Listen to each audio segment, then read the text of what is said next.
ये है exam booster. आप देखना शुरू कर चुके हैं। कैसे हैं दोस्तों? आशा करते हैं आप सब बहुत अच्छे होंगे और आपकी पढ़ाई भी बहुत अच्छी चल रही होगी। आज हम एनसीईआरटी बुक को लेकर आए हैं, जो कक्षा 6 की सीरीज चला रहे थे हम, पृथ्वी और हमारा जीवन। उसमें से ये भूगोल खंड है और इसमें छठा लेसन हम शुरू कर रहे हैं, पृथ्वी के परिमंडल। इसको हम पढ़ेंगे और आप सब जो है इसको अच्छे से देखिएगा। और यहाँ से लगभग सभी परीक्षाओं में महत्वपूर्ण प्रश्नोत्तरी इसकी बनती है। ठीक है, तो देर न करते हुए शुरू करते हैं। इसकी प्रश्नोत्तरी हम शुरू करेंगे। पृथ्वी, हमारी पृथ्वी का सौरमंडल विशेष रूप से एक ऐसा एकमात्र ऐसा ग्रह है जहाँ पर जीवन है।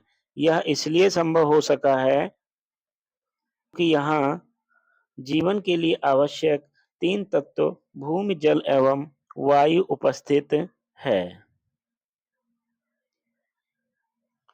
हमारी पृथ्वी की हमारी पृथ्वी की सतह सतह ऐसी है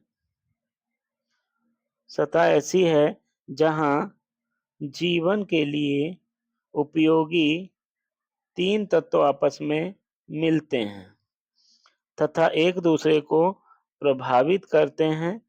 जीवन वही संभव है जहाँ ये तीनों तत्व आपस में अंतःक्रिया करते हों। तो इस आधार पे हम इसको देख लेंगे। इस आधार पे इसको हम देखेंगे। पर समस्त भूमंडल को 4 किसमें 4 परिमंडलों में बांटा जा सकता है। पृथ्वी का ठोस भाग जहां हम रहते हैं स्थल मंडल, लिथोस्फेयर कहा जाता है। धरातल के जल वाले भाग को जलमंडल या हाइड्रोस्फेयर कहते हैं। पृथ्वी पर जल, ठोस, द्रव एवं गैस जल, ठोस, द्रव और गैस तीनों रूपों में पाया जाता है। तो इसको अच्छे से देख लेंगे। ये अच्छे से पाया जाता है। अगला देखेंगे। पृथ्वी के चारों ओर पृथ्वी के चारों ओर से घेरे हुए वायु के आवरण को वायुमंडल या एस्टोमोस्फियर कहते हैं। हमारी पृथ्वी का हमारी पृथ्वी का 1 मिनट, वह भाग जहां ये तीनों मिलते हैं, एक दूसरे के संपर्क में आते हैं या मिलते हैं, संपर्क में आते हैं, इन्हें जैव मंडल या बायोस्फीयर कहलाता है। इस परिमंडल में सभी प्रकार के जीव पाए जाते हैं। अतः यह सबसे महत्वपूर्ण है। अतः यह सबसे महत्वपूर्ण है। ठीक है, आगे देखेंगे।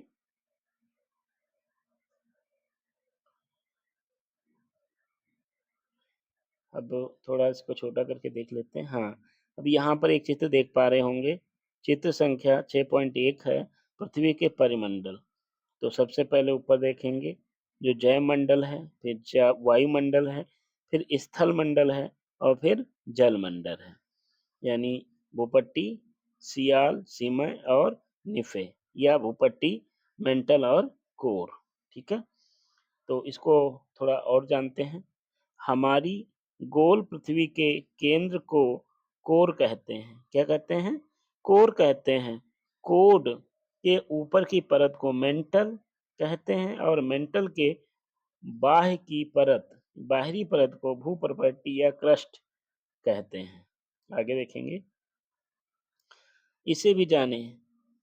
पृथ्वी के चारों पृथ्वी के चारों ओर से परिमंडलों के नाम की उत्पत्ति ग्रीक भाषा से हुई है। लीथस, लीथस का अर्थ है पत्थर और एटमस का अर्थ है वाष्प। क्या है?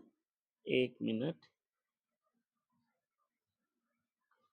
लिथमस का अर्थ है वाष्प, ह्यूडस का अर्थ है जल और बायो बायोस का अर्थ है जीवन। बायोस का अर्थ है जीवन। ठीक है, तो इसके आगे हम लोग पढ़ेंगे। अगले पेज पे जाते हैं और अगला है स्थल मंडल। अब हम लोग इसके अलग अलग मंडलों को पढ़ेंगे। इस स्थल मंडल की क्या विशेषता है इसको देखते हैं। पृथ्वी के ठोस पृथ्वी के ठोस भाग को स्थल मंडल कहते हैं। यह हमारी पृथ्वी के ऊपरी परत ऊपरी परत में पाई जाने वाली चट्टानों और मिट्टी से मिलकर बना है। इन जिसमें जीवों के लिए उपयोगी जीवों के लिए उपयोगी पोषक तत्व पाए जाते हैं। आगे देखेंगे। वायुमंडल को दो मुख्य भागों में बांटा जा सकता है। बड़े स्थलीय भूभाग को महाद्वीप या कॉन्टिनेंट क्या कहते हैं? कॉन्टिनेंट कहते हैं और के नाम से जाना जाता है। किसके नाम से?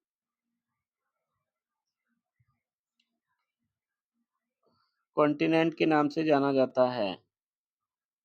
यहाँ पर्वत, पठार, मैदान आदि पाए जाते हैं। बड़ी-बड़ी जलराशियों की तलहटी को महासागर बेसिन कहा जाता है। क्या कहा जाता है? महासागर बेसिन कहा जाता है। एक मिनट, थोड़ा सा मोटा कलम दिखता नहीं है भाई। ठीक है, चलिए। अब देखेंगे। विश्व के सभी महासागर आपस में जुड़े होते हैं। समुद्र जल का स्तर सब जगह समान होता है। स्थल पर किसी स्थान की ऊंचाई अथवा महासागर में किसी स्थान की गहराई समुद्र तल से नापी जाती है। उदाहरण के लिए विश्व का सबसे ऊंचा पर्वत विश्व का सबसे ऊंचा पर्वत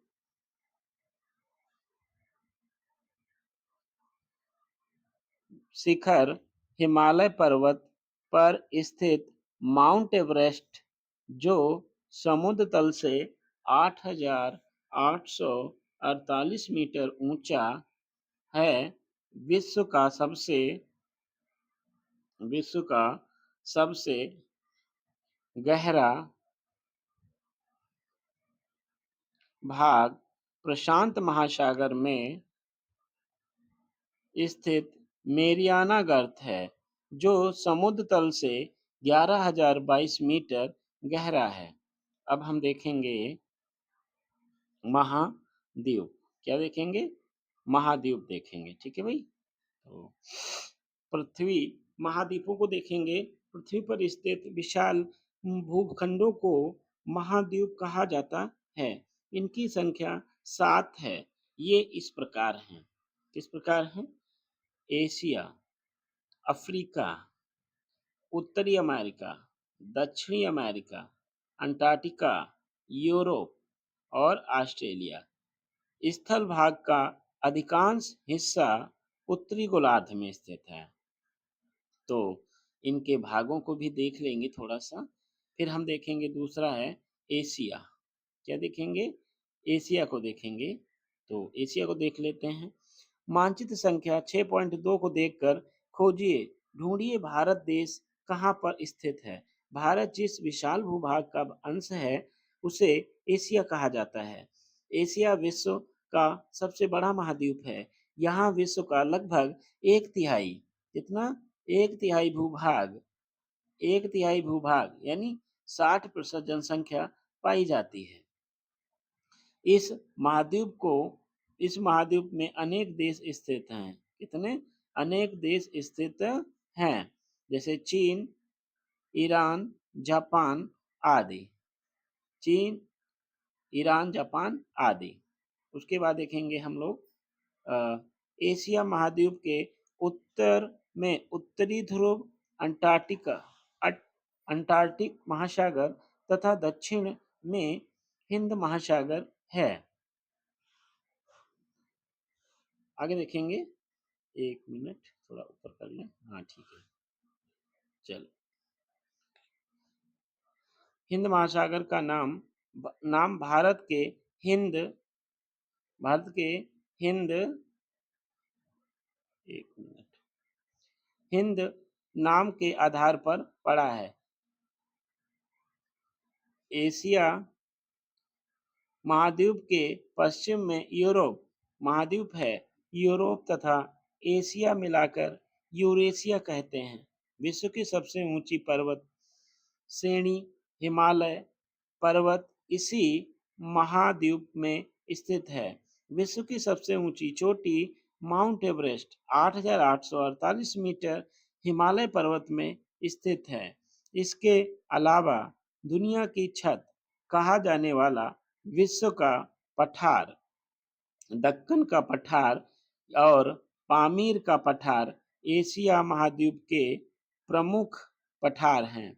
गंगा, यमुना, सतलज, सिंधु, दाजरा, फरात, हांगहो, इरावदी, ब्रह्मपुत्र आदि नदियां इसी इसी महाद्वीप में बहती हैं। इन्हें एटलस में ढूंढिए। चलिए अभी हम लोग इसको देखेंगे। पहले हम लोग इसका महाद्वीपों का क्षेत्रफल थोड़ा सा देख लेते हैं। तो एक तरफ है महाद्वीप का नाम, दूसरा है क्षेत्रफल करोड़ वर्ग किलोमीटर में। तो सबसे बड़ा हमने पढ़ रखा है पहले से, एशिया है। इसका 4.38 करोड़ वर्ग किलोमीटर क्षेत्रफल है। एशिया क्षेत्रफल में सबसे बड़ा है। दूसरे नंबर पे आता है अफ्रीका, 3.04 करोड़ वर्ग किलोमीटर। फिर 3 नंबर पे उत्तरी अमेरिका, इसका क्षेत्रफल है 2.45 करोड़ वर्ग किलोमीटर। फिर अगला है दक्षिण अमेरिका, इसका क्षेत्रफल है 1.78 करोड़ वर्ग किलोमीटर। फिर आता है अंटार्कटिका आता है, और अंटार्कटिका का क्षेत्रफल है 1.37 करोड़ किलोमीटर। फिर आता है यूरोप, इसका क्षेत्रफल है 1.02 करोड़ वर्ग किलोमीटर। लास्ट में आता है ऑस्ट्रेलिया, जो कि विश्व का सबसे छोटा महाद्वीप है। इसका क्षेत्रफल 0.90 करोड़ किलोमीटर है। इसके आगे हम देखेंगे, इसे भी जान लेते हैं। न्यूजीलैंड के एडमंड हिलेरी तथा भारत के तेंजिंग नोरंगे शेरप्पा सन 1953 में पृथ्वी के सबसे ऊंचे शिखर माउंट एवरेस्ट पर चढ़ने वाले पहले व्यक्ति थे। जापान की जुको ताइबे विश्व की पहली महिला थी जिसने सन 1975 में माउंट एवरेस्ट पर कदम रखा था। माउंट एवरेस्ट पर कदम रखने वाली प्रथम भारतीय महिला बछेंद्री पाल थीं। चलिए, ये हमने कुछ विशेष तथ्य जाने हैं। अब अगले पेज पे चलते हैं और एटलस में अपने भारत को, प्यारे भारत को देखते हैं। ठीक है, थोड़ा सा और छोटा कर लेते हैं इसको। हाँ, अब आप देख पाएंगे। इसको थोड़ा सा स्क्रॉल कर लीजिए और यहाँ पर आप प्यारा सा भारत देख पाएंगे। एशिया के नीचे आपको दिख रहा होगा, तो यहाँ पे आप देख पाएंगे। वैसे हम इसको थोड़ा सा छोटा कर लेते हैं और सभी 5 महाद्वीपों को यहाँ पर पढ़ लेते हैं, 7 महाद्वीपों को। तो सबसे पहले आप देखेंगे, जो पीला वाला भाग आपको दिख रहा होगा वो एशिया है, हरा वाला भाग आपका अफ्रीका है और पिंक वाला भाग आपका उत्तरी अमेरिका है।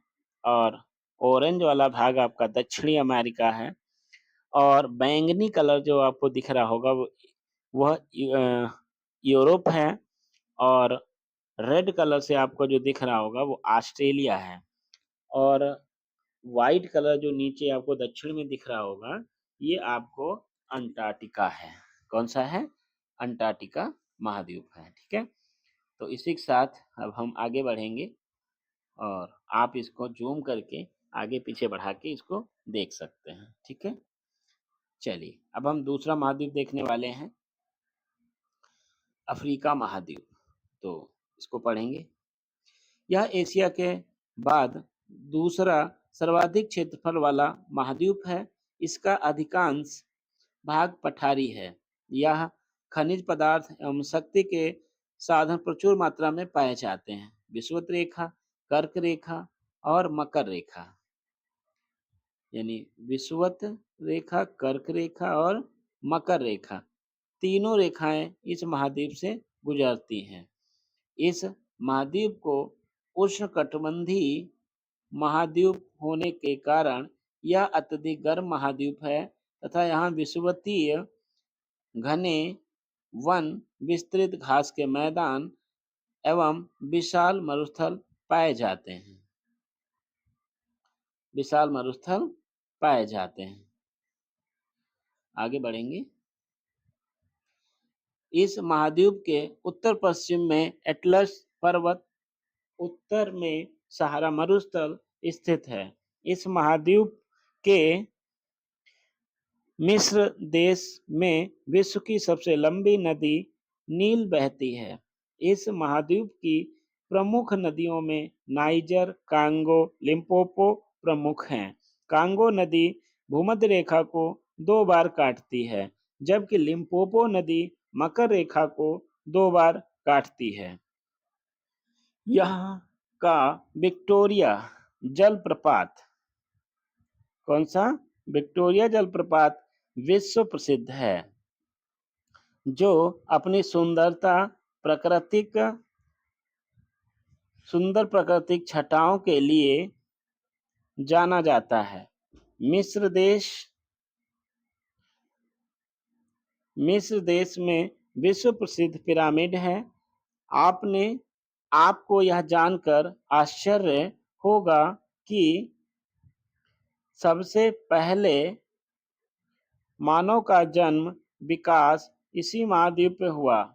मानव यहीं से जाकर दूसरे महाद्वीप में जा बसे। इस महाद्वीप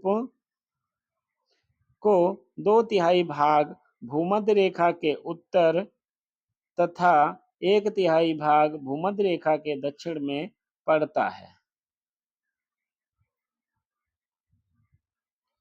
चित्र संख्या 6.2 में देखिए, इस महाद्वीप के पूर्वी, पश्चिमी और उत्तर में कौन कौन से सागर स्थित हैं, पता कीजिए। तो वो आप मैप को आगे पीछे करके देख सकते हैं। आगे देखिएगा, उत्तरी अमेरिका महाद्वीप।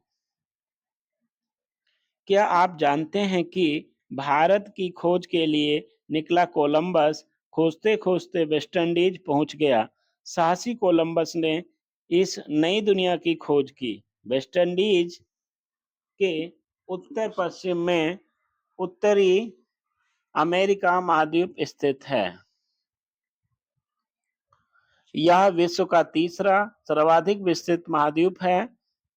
खनिज पदार्थों, कृषि भूमि की प्रचुरता तथा औद्योगिक विकास के कारण यह संसार का सर्वाधिक विकसित महाद्वीप है। उत्तरी अमेरिका के पश्चिम में प्रशांत महासागर है और पूर्व में उत्तरी अटलांटिक महासागर स्थित है। इस महाद्वीप के उत्तर में अटलांटिक महासागर है। इसे उत्तरी ध्रुव महासागर भी कहते हैं। इस महाद्वीप से होकर कर्क रेखा गुजरती है। कनाडा, संयुक्त राज्य अमेरिका तथा मैक्सिको उत्तरी अमेरिका महाद्वीप के प्रमुख देश हैं।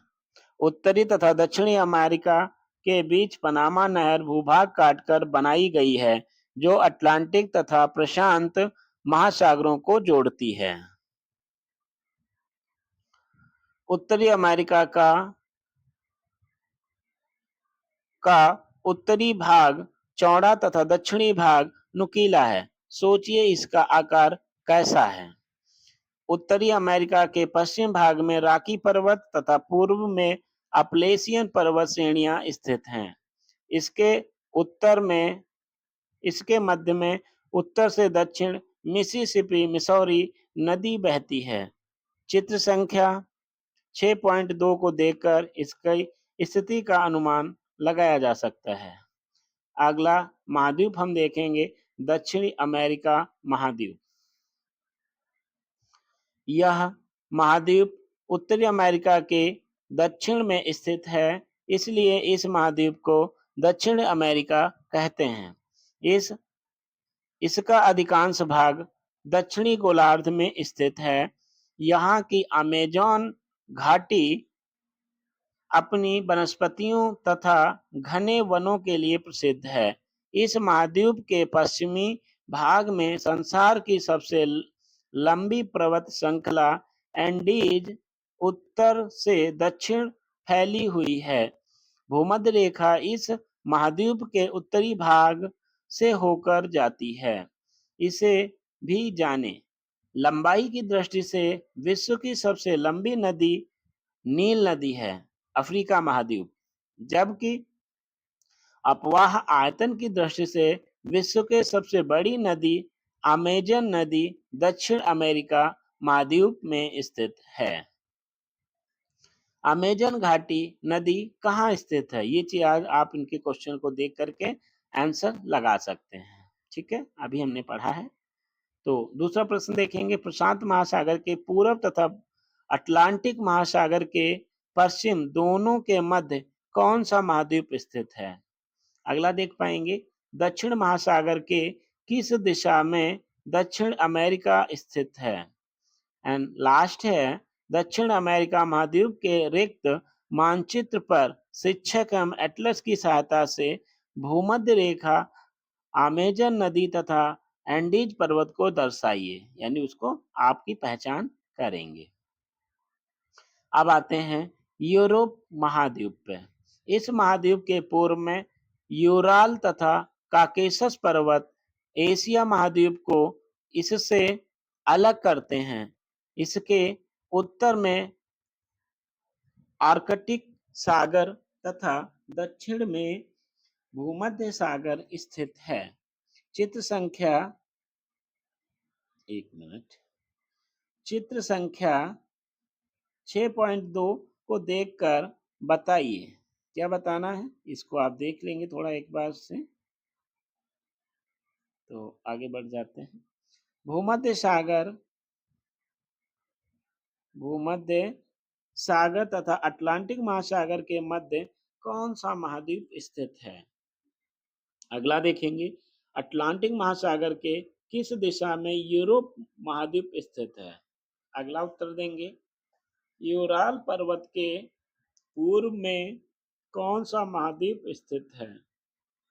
और लास्ट प्रश्न इसका देखेंगे, यूरोप महाद्वीप में अनेक देश हैं, जैसे इंग्लैंड, इटली, जर्मनी, पुर्तगाल, पोलैंड, फ्रांस, स्वीडन, नॉर्वे इत्यादि।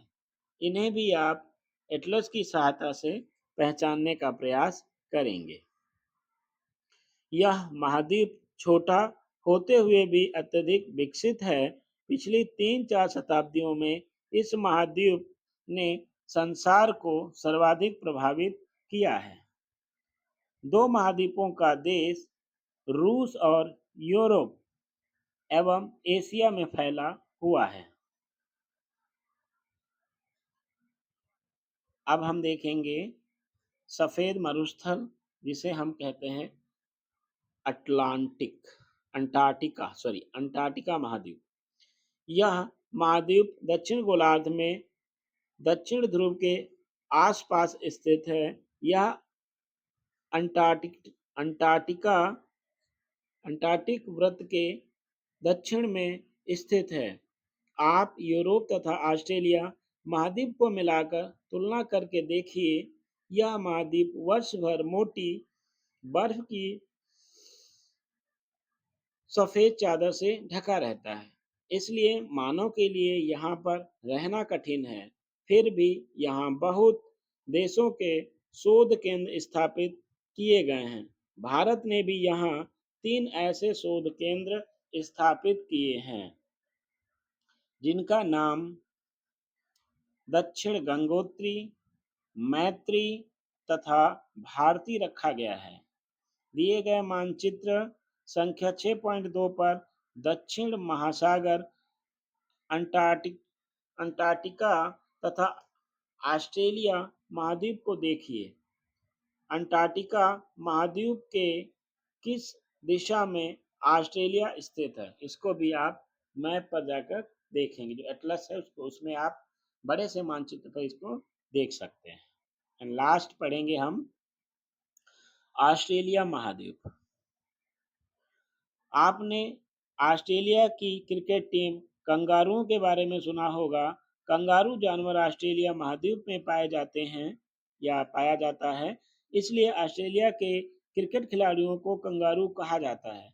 ऑस्ट्रेलिया महाद्वीप दक्षिण गोलार्ध में भूमध्य रेखा के दक्षिण में स्थित है। यह संसार का सबसे छोटा महाद्वीप है। मकर रेखा इसके लगभग मध्य से गुजरती है। इसके चारों ओर महासागर स्थित है। तो इसको भी आप मानचित्र पर देख पाएंगे। ठीक है, और आगे देखेंगे।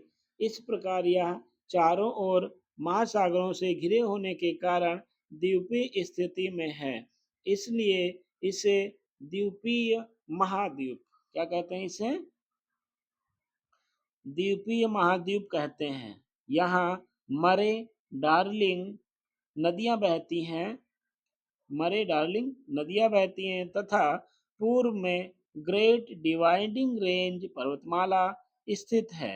इसके उत्तर पूर्व में विश्व की सबसे बड़ी प्रवाल भित्ति ग्रेट बैरियर रीफ स्थित है। ग्रेट बैरियर रीफ स्थित है। इसे भी जाने। उष्ण महाद्वीपीय क्षेत्रों में द्वीपों और महाद्वीपों के सहारे कोरल पार्सिल नामक जीवों के अवशेषों से बनी दीवारनुमा आकृति को प्रवाल भित्ति कहते हैं। उसके बाद आगे देखेंगे हम लोग। आप सोचिए और बताइए, कंगारुओं का देश किसे कहा जाता है? ये प्रश्न आपको अभी पीछे हमने बताया है। इसको दोबारा से आप वीडियो देखेंगे तो आप इन प्रश्नों के उत्तर खोज पाएंगे। विश्व की सबसे बड़ी प्रवाल भित्ति किस महासागर में स्थित है? तीसरा है, जब भारत में शीत ऋतु होती है तब ऑस्ट्रेलिया में गर्मी क्यों पड़ती है? इन प्रश्नों के उत्तर आप जब वीडियो को दोबारा देखेंगे तो आप इन प्रश्नों के उत्तर दे पाएंगे। महाद्वीपों के अतिरिक्त स्थल मंडल में अनेक द्वीप भी हैं। द्वीप अपेक्षाकृत छोटा भूखंड होता है जो चारों ओर से जल से घिरा होता है, जैसे Sri Lanka, Lakshadweep, Japan, New Zealand, Greenland आदि। अब पढ़ेंगे स्थलाकृतियां। हमारी पृथ्वी का धरातल आसमान एवं ऊबड़ खाबड़ है। धरातल असमान एवं ऊबड़ खाबड़ है। धरातल के कुछ भाग समतल है तो कुछ भाग समुद्र तल से हजारों मीटर ऊंचे। मुख्य रूप से इन्हें 3 वर्गों पर्वत, पठार, मैदान में विभाजित किया जाता है। अब पढ़ेंगे जलमंडल। पृथ्वी हमारी पृथ्वी पर लगभग 3/4 यानी 71% भाग जल तथा लगभग 1/4 29% स्थल है। आप दिए गए मानचित्र 6.2 को देखिए और तुलना कीजिए कि धरातल पर अधिक नीला भाग फैला हुआ है कि स्थल स्थल भाग। यही नीला भाग महासागर है। ये महासागर आपस में जुड़े हुए हैं। इसे विश्व के मानचित्र संख्या 6.2 पर तथा दिए गए महासागरों के नाम सूची में देखकर आप पता कीजिए कि कौन सा महासागर सबसे बड़ा है। तो अभी तक आपने महासागरों के बारे में पढ़ा था, 7 महासागरों के बारे में विस्तृत जानकारी आपने प्राप्त कर ली है। अब हम देखेंगे महासागरों के बारे में। तो पहला महासागर जो है प्रशांत महासागर है। यह क्षेत्रफल में सबसे बड़ा है। इसका क्षेत्रफल 16.5 करोड़ वर्ग किलोमीटर है।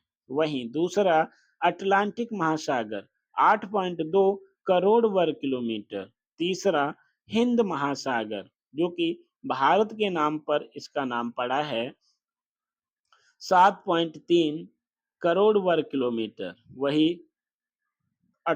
अंटार्कटिक महासागर 1.4 करोड़ वर्ग किलोमीटर। और लास्ट है दक्षिणी महासागर। इसका क्षेत्रफल 0.2 करोड़ वर्ग किलोमीटर है। यहाँ पर एक चित्र आप देख पा रहे होंगे। इसमें 0.03% पीने योग्य अलवणीय जल है और बाकी नीला सा जो है वो हिम तथा भूखंड में संचित जल है। ठीक है। महासागरीय जल सदा गतिशील रहता है। इसमें ज्वार भाटे, लहरें तथा धरातल पर धाराएं चलती रहती हैं। महासागरीय जल खारा होता है। समुद्री जल महासागर जल को शून्य ऊंचाई वाला माना जाता है। महासागर की गहराई हो तथा स्थल खंड के पर्वत पठार तथा मैदानों की ऊंचाई हो, ये सभी गहराई ऊंचाई महासागर तल से नापी जाती है। हमारी पृथ्वी पर जलीय भाग अधिक है, इसलिए इसे नीला ग्रह कहते हैं। जल के 3 रूप होते हैं: ठोस, बर्फ, द्रव, जल, वाष्प, गैस। सोचकर बताइए कि आप जल पीते हैं, वह कैसा होता है, खारा या मीठा? वह जलीय भाग हमारी पृथ्वी पर कितना है? जल चक्र, वाटर द वाटर सर्किल। पृथ्वी पर जल 3 रूप ठोस, द्रव, गैस में पाया जाता है, जिसे जल चक्र का तात्पर्य जल के तीनों रूपों में आपसी परिवर्तन से है। यह निम्नलिखित प्रक्रिया द्वारा संपन्न होता है। पृथ्वी का जल वाष्पीकरण द्वारा वायुमंडल में पहुंचता है। इस प्रक्रिया द्वारा जल द्रव अवस्था से गैस अवस्था में परिवर्तित होता है। वायुमंडल की जल वाष्प ठंडी होकर पुनः द्रव अवस्था में परिवर्तित होती है। इसे संघनन कहते हैं। संघनित जल वाष्प जल, बादल, कोहरा, ओस आदि रूपों में पाया जाता है। संघनित जल की बूंदों के पर्याप्त भारी हो जाने पर यह वर्षण के रूप में पुनः पृथ्वी पर आता है। वर्षण कई रूपों में होता है: वर्षा, फुहार, ओला, हिमपात आदि। इस तरह से आप संघनन को देख पाएंगे। और इसको अब हम लास्ट में देखते हैं, वायुमंडल। पृथ्वी के चारों ओर एक आवरण है जिसमें nitrogen, oxygen, carbon dioxide, argon आदि गैसें मिलती हैं। ये सभी गैसें हमारी पृथ्वी के चारों ओर से घेरे हुए हैं। यह गैसीय आवरण जो आकाश में लगभग 1600 किलोमीटर ऊंचाई तक फैला हुआ है और पृथ्वी के साथ साथ बराबर घूमता रहता है, वायुमंडल कहलाता है। वायुमंडल को उसके गैसीय घटकों, तापमान एवं अन्य विशेषताओं के आधार पर विभिन्न परतों में बांटा गया है। पृथ्वी की सतह से प्रारंभ करने पर ये परतें क्रमशः क्षोभमंडल, समताप मध्यमंडल, अयनमंडल तथा बहिर्मंडल है। वायुमंडल का 97% भाग धरातल के निकट है। ऊंचाई बढ़ने के साथ साथ वायु विरल होती जाती है। बहुत अधिक ऊंचाई पर वायु एवं वायु विहीन बाह्य अंतरिक्ष में कोई स्पष्ट सीमा नहीं रह जाती है। वायुमंडल में मुख्यतः नाइट्रोजन 78% तथा ऑक्सीजन 21% और अन्य गैसों में कार्बन डाइऑक्साइड ऑक्सीजन एक मिनट कार्बन डाइऑक्साइड आर्गन आदि मिलकर 1% हैं। नाइट्रोजन जीव जंतुओं की वृद्धि के लिए जरूरी है, तो ऑक्सीजन हमारी प्राणवायु है। ऊंचाई बढ़ने के साथ साथ हवा का घनत्व घटता जाता है और इसी कारण हवाओं का भार कम हो जाता है। यही कारण है कि हमारी सॉरी समुद्री क्षेत्रों पर हवा का घनत्व अधिक और ऊंचाई पर हवा का घनत्व कम रहता है। धरातल के ऊंचाई के बढ़ने के साथ साथ हवाओं का तापमान घटता जाता है। यही कारण है कि ऊंचे पर्वत शिखरों पर बर्फ जमी रहती है, हवा का दाब भी कम हो जाता है। इसलिए पर्वत पर चढ़ने वाले पर्वतारोही साथ में सांस लेने के लिए ऑक्सीजन गैस से भरे सिलेंडर रखते हैं। जैव मंडल। आप जहां भी रहते हैं, आपको आसपास कौवा, तोता, चूहे, बिल्ली आदि पशु पक्षी देखने को मिलते होंगे। इसी प्रकार वनों में जंगली जीव जंतु, विभिन्न प्रकार की वनस्पतियां जैसे पेड़ पौधे, पेड़ पत्तियां सहित झाड़ियां एवं घासें मिलती हैं। ये सभी मिलकर जैव मंडल का निर्माण करती हैं। पृथ्वी के धरातल पर एक सीमित क्षेत्र ऐसा है जहां तीनों स्थल तीनों मंडल स्थल, जल, वायु एक दूसरे के संपर्क में आते हैं।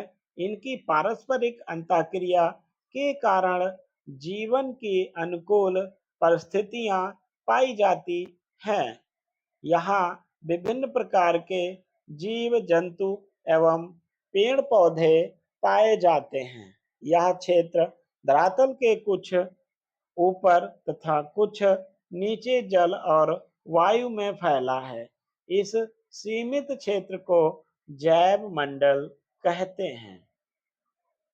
वनस्पतियों को खाने वाले जीव जैसे बकरी, खरगोश, हिरण आदि, इन्हें शाकाहारी जीव कहते हैं। इन शाकाहारी जीवों को खाने वाले जीव जैसे शेर, भेड़िया आदि को मांसाहारी जीव कहा जाता है। इन वनस्पतियों, शाकाहारी तथा मांसाहारी जीवों के सम्मिलित रूप को स्थलीय जैव मंडल कहा जाता है। सागर, नदी व झील के जल में भी घासें तथा शैवाल मिलते हैं। इन जलाशयों में अनेक प्रकार की मछलियां मिलती हैं। इन्हें महासागरीय तथा जलीय जैव मंडल कहते हैं। मानव भी जैव मंडल का एक सदस्य है, जो स्थलीय एवं जलीय जीवमंडल से अपना भोजन ग्रहण करता है। जैसे शाकाहारी मानव जीवमंडल से फल फूल सब्जी प्राप्त करता है, जबकि मांसाहारी मानव जीवों जैसे बकरी, मछली, मुर्गा आदि को भी खाता है। मानव जैव मंडल को क्षति भी पहुंचाता है, जैसे वनस्पतियों को काटना, जीवों का शिकार करना आदि। मानव उद्योग धंधों द्वारा धुआं, कार्बन डाइऑक्साइड जैसी हानिकारक गैसें वायुमंडल में विसर्जित करता है, जिससे वायु का ताप बढ़ जाता है, जिसे भूमंडलीय तापन या ग्लोबल वार्मिंग कहा जाता है। इससे जैवमंडल का दुष्परिणाम प्रभाव पड़ता है। जब आप गंदगी, मलबा या कचरा जल में विसर्जित करते हैं, तो जल प्रदूषित होता है। इसे जल प्रदूषण कहते हैं। तो इस तरह से ये अभ्यास पाठ शुरू हो जाता है और इसी के साथ ये पाठ समाप्त हो जाता है। आप ये वीडियो एग्जाम बूस्टर चैनल के माध्यम से देख रहे थे। ये वीडियो अगर पसंद आए तो लाइक करें, शेयर करें और एग्जाम बूस्टर चैनल को सब्सक्राइब करें।